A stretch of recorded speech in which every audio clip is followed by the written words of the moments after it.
o sorgo na segunda safra ele representa segurança, né? O sorgo, justamente pelos fatores aí que o sorgo, a cultura do sorgo em si é uma cultura muito eficiente no uso da água, né? Então ele realmente se apresenta como uma cultura segura para a segunda safra brasileira. Em geral, o sorgo ele é o quinto cereal mais plantado no mundo, né? Então, o mundo inteiro planta sorgo, né? Desde nas regiões tropicais, regiões temperadas também, né? Os principais produtores são os países aí na América e as principais áreas plantadas são na África, né? E durante essa evolução da cultura do sorgo em si, né? A planta de sorgo ela é de origem africana, né? O centro de origem da cultura do sorgo é na África.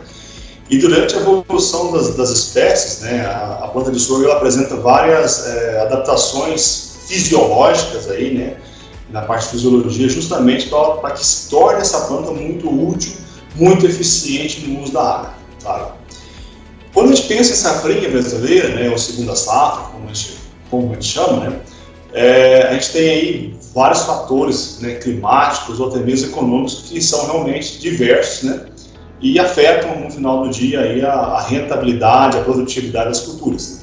Então, nesse aspecto, né, o sorgo, por ter essa capacidade de ser eficiente no uso da água, e nós vamos explorar isso bem em alguns pontos mais adiante, o sorgo torna-se uma grande opção para o agricultor brasileiro, para que realmente se produza grãos com segurança, né, e tenha aí um retorno econômico muito favorável. A gente sabe, né, que a safrinha é marcada, esse ano 2021 está sendo muito característico pela ausência aí de uma normalidade do regime hídrico, né, favorável ao desenvolvimento da cultura, né, das culturas em si na safrinha.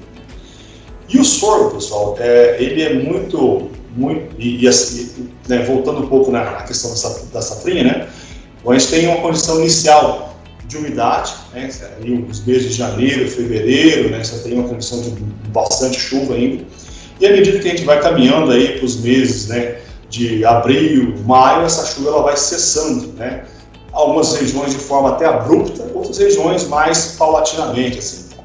Só que aí você coincide muito com o momento do enchimento de grãos, né, que é a fase reprodutiva da cultura. Então, essa falta, a ausência de umidade, justamente no momento que a planta precisaria de umidade para ter o máximo potencial produtivo, é grande prejudicial à eficiência da safrinha. E o sorgo, né, diferentemente de outras culturas, né, como o sorgo ele precisa de menos água para completar o ciclo dele. Né. Só um comparativo, né, o milho, né, ele precisa em torno de 600 milímetros para expressar o seu máximo potencial produtivo. Enquanto que o sorgo, né, ele precisaria apenas de 350, 300 milímetros para expressar o máximo potencial produtivo da cultura. Né? A gente sabe que essa safrinha é marcada por volumes hídricos bem inferiores aí a 500 milímetros, e quando há essa condição de 500 milímetros ainda, essa chuva não é regular, ela é muito concentrada no início de plantio da cultura, né, o que não favorece aí a grande produtividade, né, as altas produtividades aí no momento que você tem uma menor quantidade hídrica. Né? E pensando nas vantagens do sorgo, e por que essa cultura do sorgo é eficiente no usar? Né? Primeiro ponto, né, o sorgo ele é uma cultura autógama. Né? Então a gente fala de autógama, né, vem do alto mesmo. Então alto, assim, quando a autogamia, né, vem relacionada ali ao florescimento, então quando ele floresce, né, quando tem ali a emissão da panícula, né, já está fecundado, né, já floresce fecundado. Então, se ele emitir o panículo, você tem a garantia que vai ter grão, porque já está fecundado ali o órgão reprodutor da planta. Né? Um segundo ponto característico da planta de sorgo, né? Quando a gente pensa assim, para que as plantas produzam e tenham aí quantidades, tenha produtividade, é necessário ter um processo chamado fotossíntese. Né? E como a fotossíntese, é necessário haver trocas gasosas. Né? E a planta ela tem os estômatos, que são como se fossem os poros da pele da planta, né? E esses poros eles são responsáveis pelas trocas gasosas, né? Que são, traduzindo para uma linguagem mais humana, seria o processo respiratório, né? Só que durante esse processo de abertura dos estômatos, existe também o processo de perda de água, né? Porque a água ela sai do meio mais concentrado para o meio menos concentrado. Né?